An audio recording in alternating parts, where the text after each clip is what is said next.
এটা যদি সবাই আগে থেকে জানতো তাহলে এখানে ১,০০০ না প্রায় ১,০০,০০০ মানুষ হয়ে যেত। তো এর আগে আমাদের লাইভ ক্লাস করেছেন?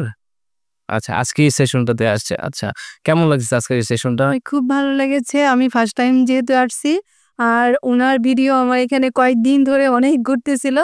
পরে হচ্ছে ভাবলাম যে একটা কোর্স করে ফেলি। আমি যেহেতু করি নাই, তো আমার বিজনেসটা শুরু করেছি আমি 18 সাল থেকে। কিন্তু আমি কখনো কোনো কোর্স করি নাই। তো এইজন্যই হচ্ছে মনে হলো যে না, এখন একটু করা উচিত। কারণ আপনার ই-কমার্স বিজনেসগুলা আসলে অনেক কিছু জানার আছে। সে কারণে আসলে আমার এইখানে আসা। আজকের যে অ্যানাউন্সমেন্টটা দিল ফার্দি ভাই সেটা তো আমার খুব ভালো লেগেছে। আমি আসলে জানতাম না। আর এখানে যে এত বড় একটা মানে মানে কি বলবো যে আমাদের জন্য যে এত বড় একটা সারপ্রাইজ গিফট রেখেছে, আসলেই আমি জানতাম না। আসার পরে এটা শোনার পরে আমার সত্যি মনে হয়েছে যে এটা যদি সবাই আগে থেকে জানতো তাহলে এখানে আসলে লুকিয়ে ভরে যেত আরকি। মানে এখানে ১,০০০ না প্রায় ১,০০,০০০ মানুষ হয়ে যেত।